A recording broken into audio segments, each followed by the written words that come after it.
La parole a été faite chair, nous dit la Bible. La parole a été faite chair. Seigneur, de quoi je parle? Messieurs, la parole a été faite chair. Comprenez quelque chose à ça, vous? Vous comprenez? Mais si vous comprenez, vous allez m'expliquer après, d'accord? Il n'y a pas de souci. Moi, je l'accepte. Je l'accepte. La parole a été faite chair. Donc, Jésus est venu en chair et en os. Mais ce Jésus est saint. Il est saint d'autant plus qu'il est celui qui ôte le péché du monde, l'agneau de Dieu. Donc, il ne peut pas être autre chose que saint. Hein? On est d'accord. Si c'est l'agneau de Dieu qui ôte le péché, ôte le péché du monde, il doit être parfait. Hello? Jésus doit être parfait. Parce que Dieu n'acceptera aucune offrande. D'accord? Comment dire en anglais? Un blemish offering. Une offrande parfaite, sans tâche. Une offrande parfaite. Jésus est parfait. Donc, on ne peut pas reprocher à Jésus d'être venu sur la terre en tant que personne sainte et en tant que personne parfaite. Parce que s'il n'est pas saint, s'il n'est pas parfait, l'offrande, l'agneau de Dieu est irrecevable. Irrecevable. Il faut qu'il soit parfait. OK? L'agneau de Dieu. Poursuivons. Prochaine diapo. Donc, Jésus est appelé aussi le nouvel Adam. Et là, on va lire quand même. Jésus est appelé le nouvel Adam. Donc, Jésus, pour dire qu'il est totalement homme, parce que le nouvel homme, mais quel homme? Mais quel homme? Un homme qui était à la fois Dieu, fils de Dieu et fils de l'homme. Le nouvel Adam.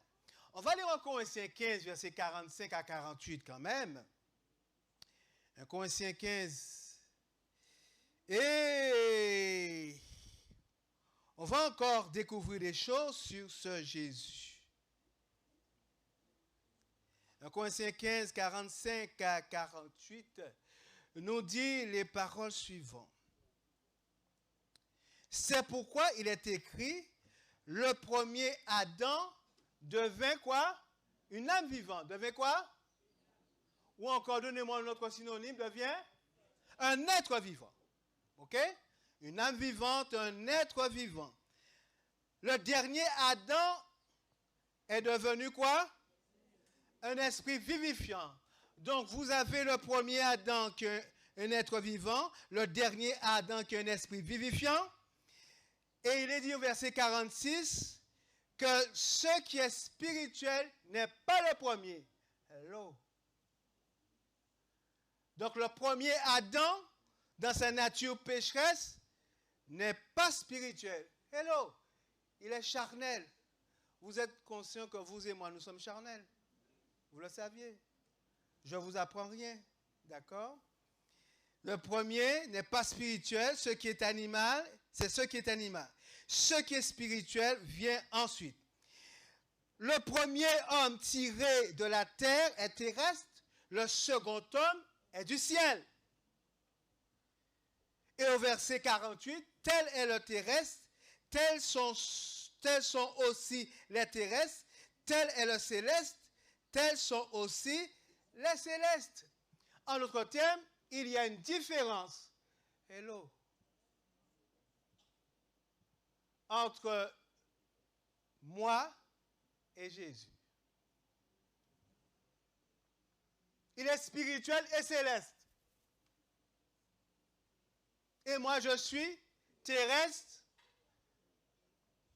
charnel, animal. C'est ça même? D'accord, si c'est ça même, d'accord. Donc, Jésus est saint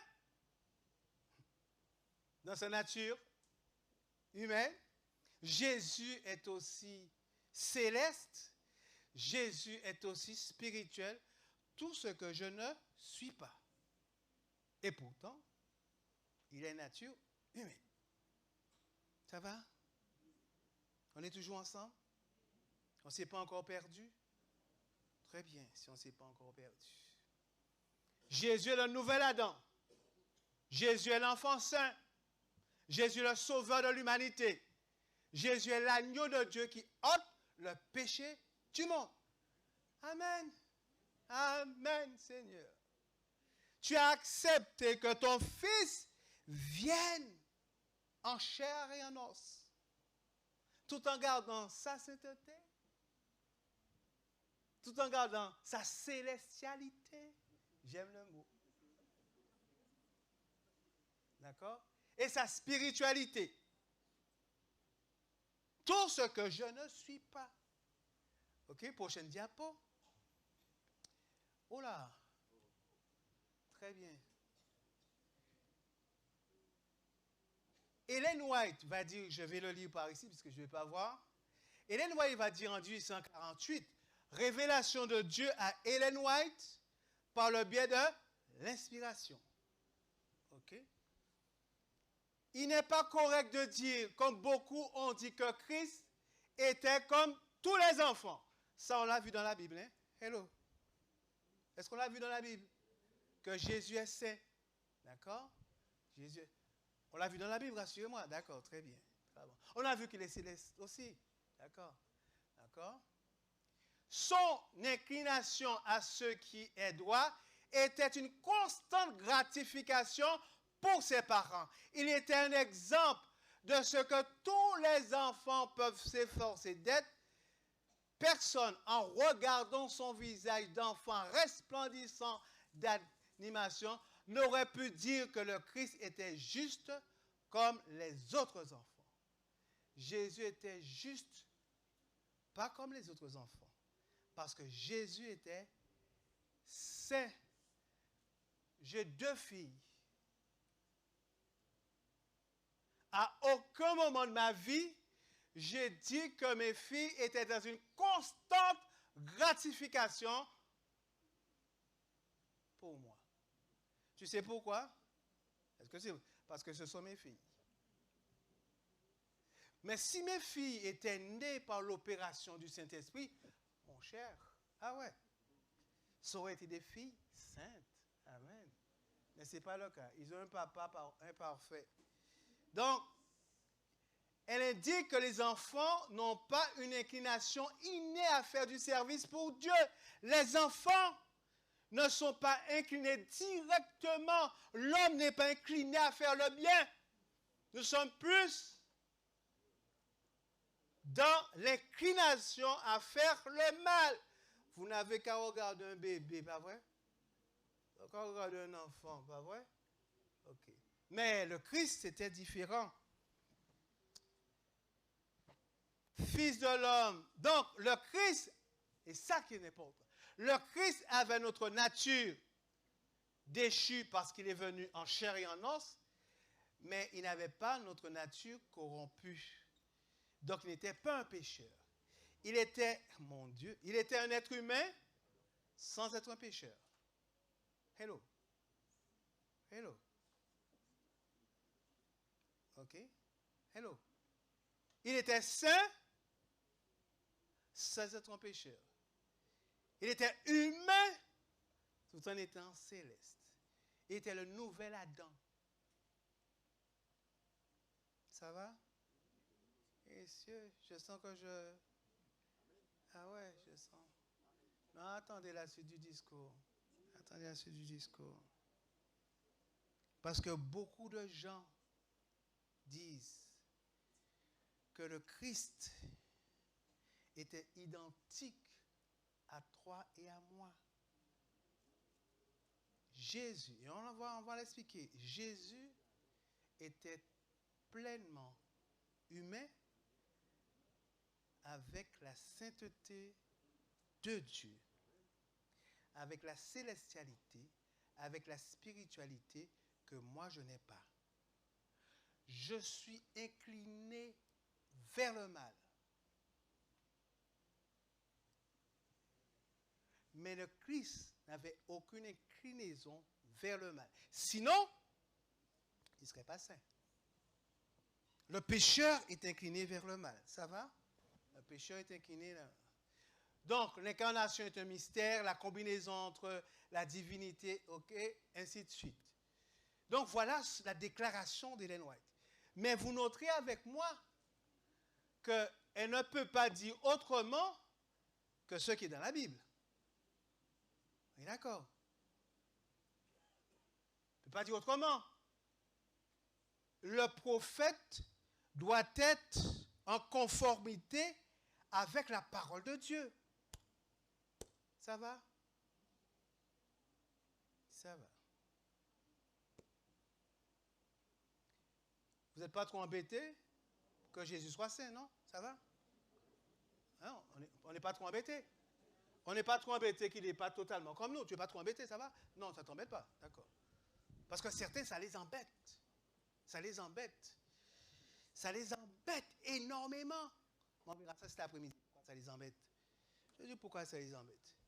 On n'aura pas le temps ce matin. Mais c'est une bonne nouvelle. Parce que ça veut dire que mon salut est assuré en Jésus. Amen. Donc, Dieu a reçu effectivement l'offrande de Jésus. Prochaine diapo. Maintenant, la Bible dit, et c'est ça qui est intéressant, dans Philippiens 2, verset 7, on va le lire parce que c'est important de le lire. Philippiens 2, verset 7. La Bible dit dans Philippiens 2, mais parlant de Jésus, s'est dépouillé lui-même en prenant une forme de serviteur, en devenant semblable aux hommes, ayant paru comme un simple homme. Ouais. Prenons Hébreux 2, versets 17 et 18, comme ça va nous permettre de faire la liaison. Hébreux 2, versets 17 et 18, il est dit, en conséquence, il a été rendu semblable en toutes choses à ses frères, afin qu'il fût un souverain sacrificateur, miséricordieux et fidèle dans le service de Dieu pour faire l'expiation des péchés du peuple. Car ayant été tenté lui-même dans ce qu'il a souffert, il peut secourir ceux qui sont tentés. Donc, on vient de voir deux textes qui disent que Jésus était semblable à nous, qu'il était un être humain semblable à nous. Alors, est-ce que semblable veut dire que Jésus était un être humain avec tout ce que nous avons comme tare lié au péché? Ou est-ce que Jésus était un pécheur? On sait qu'il est saint. Donc, lorsque le texte dit qu'il est semblable à nous, il est semblable à nous jusqu'à un certain point. On est d'accord? Il a une tête, deux bras, deux jambes, il est semblable à nous. On va voir tout à l'heure encore d'autres choses. Il est semblable à nous parce que Dieu a décidé que Jésus va venir dans ce monde en chair et en os pour vivre parmi nous en simple homme, pour révéler qui est Dieu et pour que la vie de perfection de Jésus-Christ serve à notre salut. Je vais reprendre ça. Je ne suis pas parfait, mais en réalité, je suis parfait.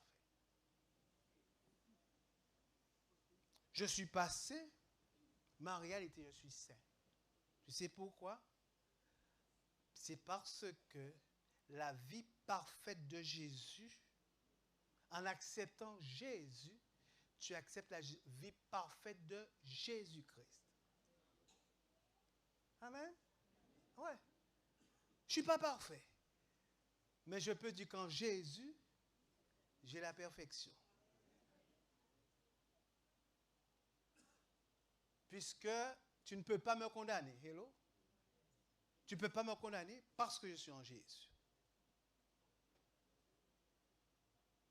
Donc, je peux dire que Jésus, effectivement, est semblable à moi jusqu'à une certaine mesure parce qu'il a pu vivre ce que j'ai vécu, il a pu être tenté. OK. Mais Hébreu précise qu'il est devenu comme un simple homme pour être mon souverain sacrificateur. Un souverain sacrificateur parfait pour présenter les péchés du peuple, pour présenter mes péchés. Ça va? Je vous sens fatigué. Oui, mais je sais, il fait chaud, hein? Il fait chaud. On devrait avoir une pause rafraîchissement, non? Non? D'accord. Pause rafraîchissement. Dans les matchs, là, vous voyez qu'il fait très chaud, il y a la pause fraîcheur. Bon, on finit d'ici 10 minutes. On finit d'ici 10 minutes. Je ne vais pas vous garder plus longtemps. OK? Mais c'est important de comprendre que le Christ est semblable et aussi différent. Semblable et différent. Et heureusement. Sinon, on poursuit. Voilà la révélation que Dieu va donner à Ellen White. Et là, j'aimerais avoir votre attention pendant 5 minutes. Pendant 5 minutes. Ellen White va reprendre, après avoir fait des recherches comme Luc. Hello? Comme Luc. Ça vous dit quelque chose? Vous vous rappelez de Luc? D'accord? Vous vous rappelez de Luc? Comme Luc, elle va faire des recherches. Dieu va la diriger vers cet auteur qui s'appelle Henry Melville. Et voilà la compréhension que Melville va donner pour qu'on puisse saisir le caractère semblable et différent de Jésus-Christ. La chute, selon Melville, a 2 conséquences. Le fait que nous soyons pécheurs, ça a 2 conséquences. La première conséquence qu'on appelle des infirmités innocentes. Ce n'est pas notre faute. On dira tout simplement, parce que nous sommes des pécheurs, nous avons des infirmités innocentes, comme la faim, la douleur, la faiblesse, l'erreur. Hein? L'erreur. Hein? Hein? Ça te parle? L'erreur. Hein? D'accord. La tristesse, la mort, etc. Maintenant, vous avez les propensions pécheresses. C'est la tendance au péché. Ce que cet auteur est en train de dire, c'est que depuis que le péché est entré dans le monde, nous avons 2 conséquences. Des infirmités innocentes, c'est-à-dire le fait qu'on fasse des erreurs, qu'on ait des faiblesses, faim, tristesse, mort, vous pouvez énumérer. Et vous avez la deuxième conséquence, qui est la propension au péché, l'inclination que nous avons à pécher. Ça va? Ça vous rappelle vous? Est-ce que ça vous rappelle vous? Ça vous rappelle vous? D'accord. En tout cas, ça me rappelle moi. D'accord? Ça me rappelle moi. Et Ellen White, en 1895, va dire, le Christ est notre frère dans nos infirmités. Jésus est semblable à nous dans les infirmités innocentes en tant qu'être humain. C'est-à-dire que Jésus était fatigué, Jésus avait de la douleur, Jésus avait faim et Jésus avait soif comme toi et moi. Mais cependant, Ellen White dit, il ne possédait pas les propensions pécheresses. Il n'avait pas cette inclination au péché. Mais où est-ce que Ellen White l'a pris? Où est-ce que Dieu a dirigé Ellen White pour pouvoir avoir cette compréhension? Dieu, dans l'inspiration, dans sa révélation, a dirigé Ellen White vers Henry Melville. Dites-moi, est-ce que ça vous paraît cohérent ou pas? Est-ce que ça a un sens? C'est un sens? Amen. Mais j'ai fini de prêcher.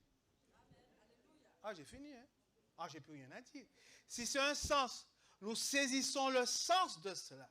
Que Jésus était différent et semblable à moi, de par les infirmités innocentes et de par la propension au péché.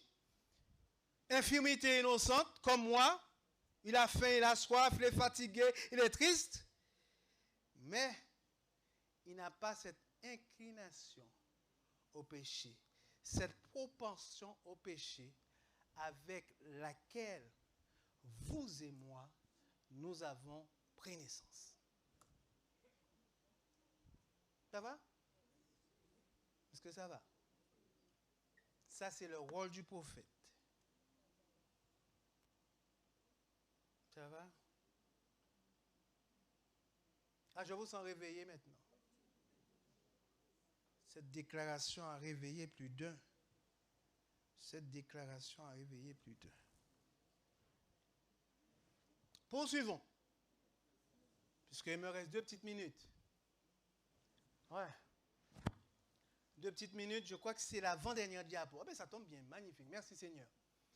On termine. Qui est-ce qui est notre médiateur? Qui est notre médiateur? Je n'ai pas entendu. Ah! Ah! Ah! Ah! Enfin, je peux dire oh oh aussi d'ailleurs. OK? Jésus-Christ, homme, qui est notre médiateur.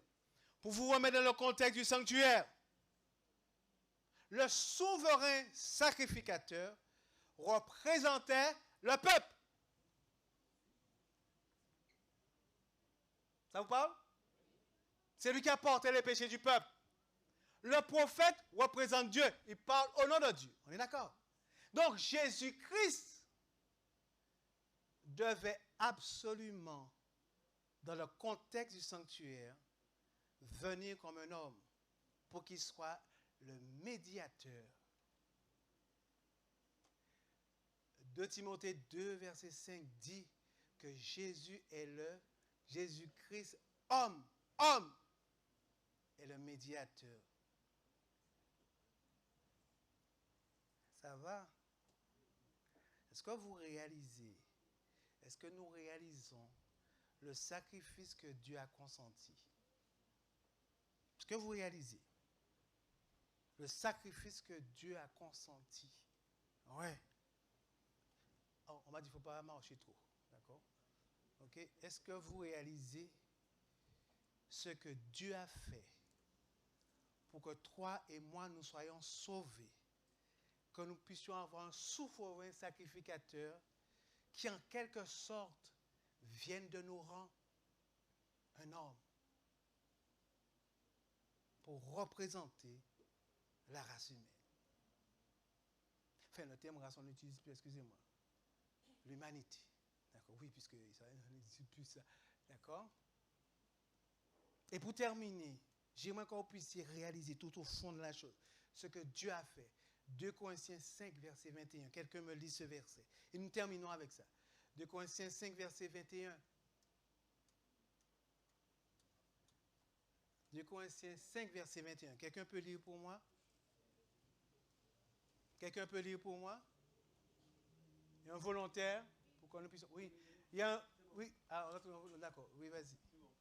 2 Corinthiens 5, verset 21. Oui. Celui qui n'a point connu le péché, il a fait devenir péché pour nous, afin que nous devenions en lui justice de Dieu. D'accord. Alors, on vient de me souffler à l'oreille que le réveil fonctionne maintenant. D'accord. Merci pour le réveil. D'accord. Non, non, tu peux relire pour moi parce que je me suis laissé distraire par le réveil. Excuse-moi. Pardon. Alors, 2 Corinthiens 5, verset 21. Oui. Celui qui n'a point connu le péché. Stop. Il n'a point connu le péché. Il faut vraiment avoir, il faut saisir, j'aimerais qu'on puisse saisir réellement ce que le texte dit pour comprendre ce que Dieu, ce à quoi Dieu a, il n'a pas connu le péché. Continue. Il l'a fait devenir péché pour nous. Stop. Ici. Mon Dieu. Tu n'as pas une chaise pour que je m'assoie là? Ici. Ah ouais. Moi, je tombe à la renverse. Mais je tombe à la renverse. Tu te rends compte? Ah non, non, mais je ne sais pas si tu te rends compte. D'accord? Je peux m'asseoir, oui? D'accord, merci. Non, mais est-ce que tu te rends compte? Est-ce que tu te rends compte de ce que Dieu a fait? Le Christ qui n'a pas connu le péché, il a fait devenir péché pour nous. Mon Dieu. Et pour que ça puisse se faire, il fallait que le Christ devienne un homme. Il soit le Fils de l'homme. Et tu te rends compte?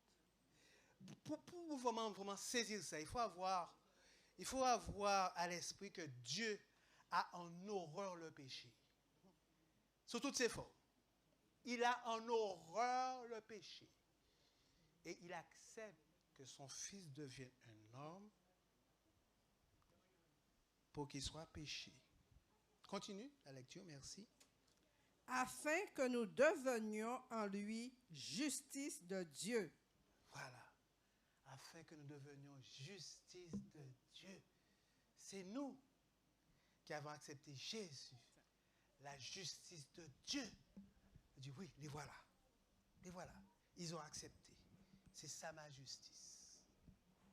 C'est ça ma représentation de la justice. Donc, il y a une indispensabilité d'avoir le Jésus-Christ homme pour le salut de l'homme. C'est obligatoire. C'est obligatoire. Les questions, ce sera pour cet après-midi. Oui? Tu voulais dire la version français courant? D'accord. Et après, je dirai quelque chose par rapport à français courant. Vas-y. D'accord? 2 Corinthiens 5, verset 21. Le Christ était sans péché. Oui. Stop. Mais Dieu l'a chargé de notre péché. Oui. Afin que par lui, nous ayons part à l'œuvre salutaire de Dieu. Bien. J'aime bien cette version. Oui, je suis content que français courant les traduit comme cela, parce que permettez-moi de faire une critique textuelle à français courant. Le texte ne dit pas qu'il s'est chargé dans son péché. Le texte dans l'original dit très clairement qu'il est devenu. Dieu l'a fait devenir péché pour nous. Ça me permet de dire que dans français courant, on est déjà dans l'interprétation. OK? On est dans l'interprétation. On est même proche du texte, mais français courant aide à comprendre. Il n'y a pas de souci, certainement. Mais là, c'est vraiment, il est devenu péché. Chers amis, Jésus, il y a la conclusion. Rapidement, on fait la conclusion. Rapidement. Je suis à la conclusion, c'est bon. On est à la conclusion. Rapidement, conclusion. Jésus est différent et semblable à nous. Il est saint et nous sommes pécheurs. Mais, tous les deux, nous avons la nature humaine. OK?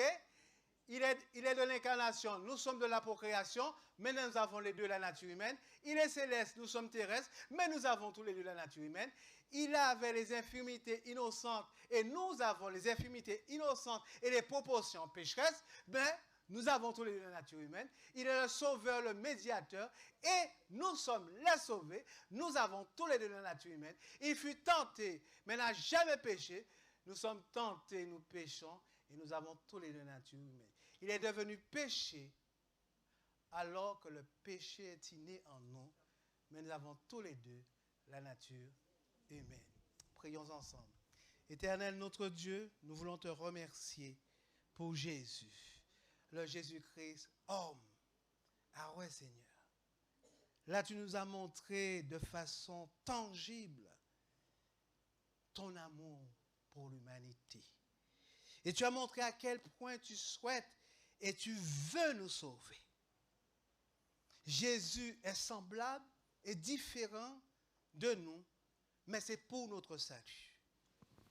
Merci d'avoir fait de ce Jésus-Christ homme notre médiateur.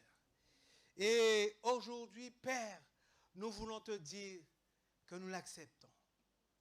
Nous acceptons notre Sauveur. Nous acceptons Jésus, notre saint homme. Et nous sommes prêts à le suivre et à marcher avec lui. Nous t'avons prié au nom de Jésus pour ta gloire. Amen. Merci Seigneur.